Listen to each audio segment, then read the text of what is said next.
बिस्मिल्लाहिर्रहमानिर्रहीम। Welcome in education for all. Education for all channel में तमाम दोस्तों की खुश आमदीद। मैं अब्दुल शकूर सुमरो ऐं असीं करे रहे हैं lecture number 5 part 2 educational policies of Pakistan 1992, 1998, 2005 to 10 and 2023।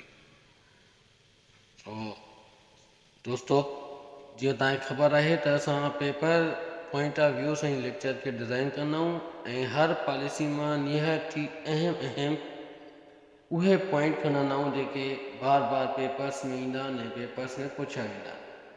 सो अचो त लेक्चर जी शुरूआति कयूं था, लेकिन निमाणी इल्तिजा आहे जेकॾहिं लेक्चर पसंदि अचे त काइंडली लाइक कयो, शेयर कयो ऐं सब्सक्राइब कयो।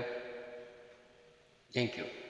सो एजुकेशनल पॉलिसी ऑफ 1992, हीअ पॉलिसी 1992 में मियाँ नवाज़ शरीफ़ जे दौर में ॾिनी वई ऐं हिन पॉलिसी जी फॉर्मेशन वक़्तु हेड ऑफ पॉलिसी या एजुकेशन मिनिस्टर हुयो फ़खर इमाम साहब ऐं हीअ पॉलिसी प्रेज़ेंट कई वई 20 दिसंबर 1992 में।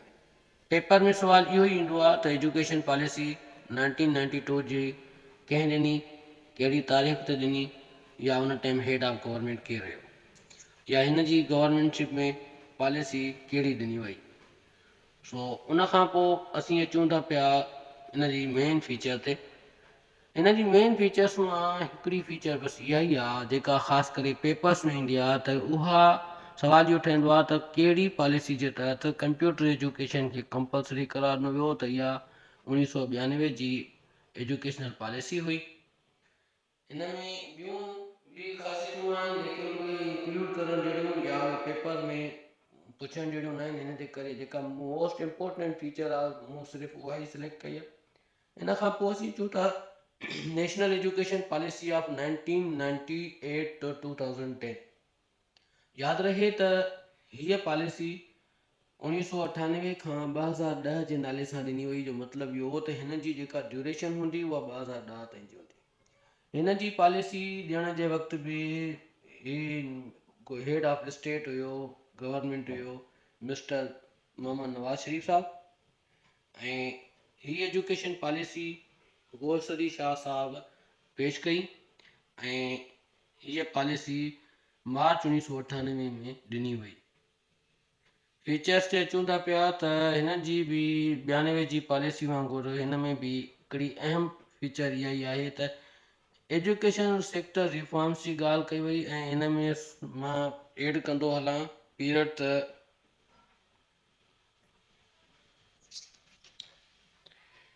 एजुकेशन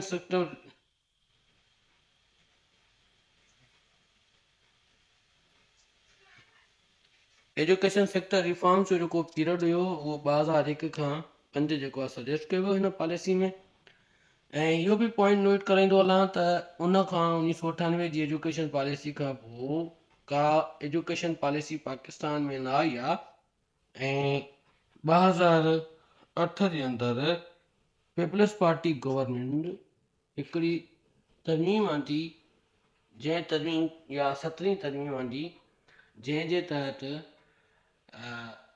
प्रोविंशियल ऑटोनॉमी ॾिनी वई ऐं उन प्रोविंशियल ऑटोनॉमी जे तहत जेके एजुकेशन डिपार्टमेंट आहे उहो सूबे जे विसिन थियो, यानी सूबे जे हवाले थियो ऐं उन खां पोइ एजुकेशन सेक्टर रिफॉर्म्स आंदियूं वयूं आहिनि जिन खे असां पॉलिसी तौरु कंसीडर कयूं था।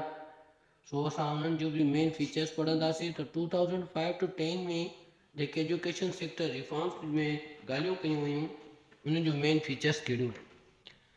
नंबर 1 ते इम्पोर्टेंट ॻाल्हि इहा ई आहे त इहा जेका 1998 खां 2010 में मूं जीअं पहिरियां अर्ज़ु कयो त एजुकेशन सेक्टर रिफॉर्म्स जी ॻाल्हि कई वई, इहा ई रिफॉर्म्स 2005 खां 10 वारी एजुकेशनल पॉलिसी में बि जेको आहे दोहिराया विया, रिफॉर्म्स आणण जी ॻाल्हि कई वई ऐं उन खां पोइ फ्री ऐं यूनिवर्सल प्राइमरी एजुकेशन जी ॻाल्हि कई वई त जेका प्राइमरी अंदरि एजुकेशन हूंदी उहा फ्री हूंदी, यूनिवर्सल यानी उहा जी जेका एजुकेशन आहे उहा सभ जे लाइ हूंदी।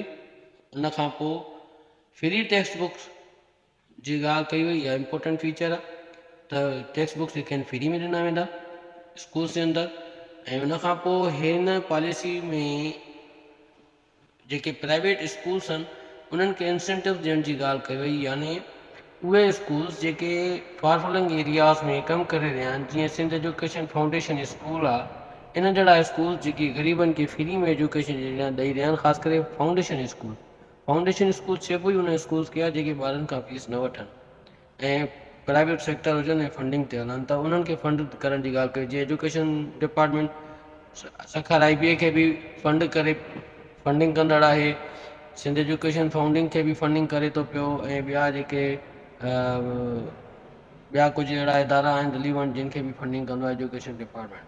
उन खां पोइ ग्रांट फॉर एफिलिएशन ऑफ मदरसास, जेके मदरसा एफिलिएशन कंदा यानी रजिस्ट्रेशन कंदा कराईंदा उन्हनि खे ग्रांट बि मिलंदी, उन्हनि खे बि बाक़ाइदा वज़ीफ़ो मिलंदो मदरसा हलाइण जे लाइ। इहा बि हिन में ॻाल्हि कई वई 2005 खां 10 वारी एजुकेशन सेक्टर रिफॉर्म जे अंदरि। ऐं जंहिं मूं पहिरियों ई अर्ज़ु कयो त introduction of computer at all levels, इहो 1992 जी एजुकेशन पॉलिसी में पहिरियों दफ़ो कंप्यूटर लाज़मी तालीम करानी वई, लेकिन हिन पॉलिसी में तमामु लेवल्स ते कंप्यूटर जो खे मुतारफ़ करायो वियो। उन खां पोइ जेके मूं ग्रीन पेन सां फीचर्स हाईलाइट कयूं, हिन जो मतिलबु आहे थी उन खां वधीक इंपॉर्टेंट फीचर्स आहिनि नोट करण जहिड़ियूं।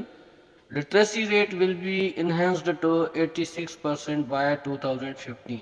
इहा ॻाल्हि कई वई त 2015 ताईं जेको एजुकेशन रेट आहे उन खे 86% ताईं टारगेट कयो वियो, त 86% जेको आहे लिटरेसी रेट ठाहियो वेंदो। ऐं हिन वक़्तु जेको लिटरेसी रेट आहे उहो 59% आहे, यानी असांजो लिटरेसी रेट 2015 ताईं बि न वधी सघियो।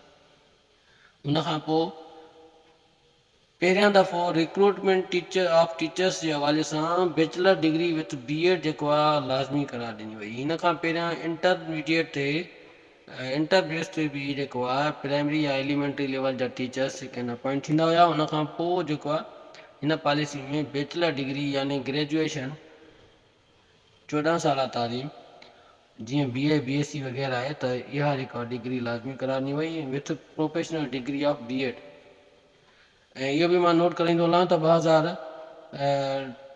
2022 वारी ताज़ी पॉलिसी में जेका BEd जो अपॉइंट थींदा हायर सेकेंडरी लेवल ते।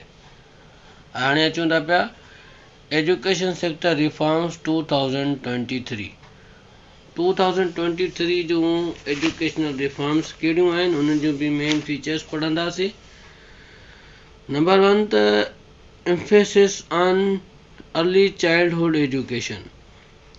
हिन में पहिरियों दफ़ो अर्ली चाइल्डहुड एजुकेशन यानी जेका असां अॻिते हली करे चाइल्ड डेवलपमेंट में स्टेजिस पढ़ंदासीं, त चाइल्ड डेवलपमेंट जूं स्टेजिस कहिड़ियूं हूंदियूं आहिनि, हुन में असां पढ़ंदासीं त अर्ली चाइल्डहुड जी जेका एज आहे उहा कहिड़ी आहे, जेका आहे 6 इयर्स ताईं जी। उनखे उनजी जेका एजुकेशन आहे उनखे गौर कयो वियो, यानी कची जी जेका तालीम आहे, जेका इब्तिदाई तालीम आहे, उन ते ध्यानु ॾियण जी ॻाल्हि कई वई। ऐं इन दस में हुननि ECT टीचर्स बि अपॉइंट कया। तव्हांखे ख़बर आहे त 2022 जे अंदरि। उन खां पोइ आहे कॉग्निटिव डेवलपमेंट ऑफ स्टूडेंट्स जी कॉग्निटिव डेवलपमेंट। कॉग्निटिव में छा मुराद आहे? Cognitive means relating to mind, relating to thinking, relating to intelligence. Cognitive word खे असां अॻिते पढ़ंदासीं त रिलेटिव टू थिंकिंग, इंटेलिजेंस या माइंड, यानी स्टूडेंट जी थिंकिंग, हुनजी इंटेलिजेंस या हुनजे माइंड ते डेवलपमेंट ते ज़ोर ॾिनो वेंदो। इहो बि निहायती अहम पॉइंट आहे। उन खां पोइ right to education, every child, constitution of Pakistan article 25A। ही बि नोट यादि करण जो आहे त आर्टिकल 25A ही जेको आहे 17 या 18 तरमीम हुई जंहिंमें एड कयो वियो आर्टिकल 25 ऐं इन में इहो डिक्लेयर कयो वियो त अप टू 16 इयर्स ताईं जा जेके चाइल्ड आहिनि उन्हनि जी एजुकेशन खे फ्री ऐं कंपलसरी करार ॾिनो वेंदो। फ्री एंड कंपलसरी इहो पाकिस्तान जे कॉन्स्टिट्यूशन में शामिल कयो वियो आहे। उन जे तहत इहो नुक़्तो हिते फीचर जे तौरु ॾिनो वियो त राइट टू एजुकेशन मतिलबु हर स्टूडेंट खे तालीम हासिलु करण जो हक़ हासिलु आहे। Revamp of curriculum to ensure that it fulfills the needs of the society, यानी करिकुलम खे बि सोसाइटी जी नीड्स मूजिबि उन में बहितरी ऐं चेंजिंग आणी वेंदी, उनखे फिट ऐं सूट कयो वेंदो as per societies needs of society. So curriculum development में असां पढ़ंदासीं त करिकुलम जा बेसिक जेके आहिनि हूंदा ई 4 एलिमेंट्स आहिनि। हुननि में सोसाइटी जा कल्चर जेको आहे उहो बि हिकिड़ो करिकुलम डेवलपमेंट में बेस हूंदो आहे करिकुलम जो, जंहिंजे बेस ते करिकुलम खे डेवलप कयो वेंदो आहे। इहो असां अॻिते पढ़ंदासीं ऐं इहो ज़रूरी हूंदो आहे त हर मुल्क जो करिकुलम सोसाइटी नीड्स खे या सोसाइटी कल्चर्स खे सोसाइटी वैल्यूज़ खे साम्हूं रखे। सो हिन में बि इहा ई ॻाल्हि कई वई त करिकुलम खे जेको आहे उनमें चेंजिंग आणी ऐं बहितरियूं आंदियूं वेंदियूं। उन खां पोइ आहे फोकस ऑन डिजिटल लिटरेसी। हिन पॉलिसी में इहा ई ॻाल्हि कई वई त डिजिटल यानी रिलेटिंग टू डिजिट्स यानी मॉडर्न टेक्निकल जेका एजुकेशन आहे हुन ते वधीक ध्यानु ॾिनो वेंदो। सो ही हुया कुझु अहम पॉइंट्स एजुकेशन सेक्टर ऑफ 2023 जा। हिन सां असांजो हीउ लेक्चर जो लेक्चर 5 जो पार्ट 2 पूरो थियो ऐं हाणे असां ईंदासीं नए टॉपिक नए सब्जेक्ट ते फिलोसॉफी ऑफ एजुकेशन ते। सो जेकॾहिं लेक्चर पसंदि आयो हुजे त काइंडली लाइक कयो, शेयर कयो, सब्सक्राइब कयो ऐं जेकॾहिं अव्हां पंहिंजूं क़ीमती रायूं ऐं तजवीज़ूं कमेंट जे ज़रिए ॾींदा त आउं तव्हांजो थोरा रहंदुसि। वॾी महिरबानी।